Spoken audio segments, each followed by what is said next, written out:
আসসালামু আলাইকুম। আমি সারিকা রহমান পটুয়াখালী থেকে বলছি। সারিকাস কথা কবিতায় আপনাদের আরও একবার স্বাগত জানাই। আজকের কবিতা উত্তম ও অধম, লিখেছেন সত্যেন্দ্রনাথ দত্ত।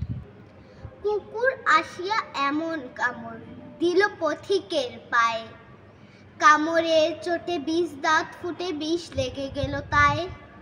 ঘরে ফিরে এসে রাত্রি বেচারা বিষম ব্যথায় জাগে, মেয়েটি তারই সাথে হায় জাগে শিওরের আগে।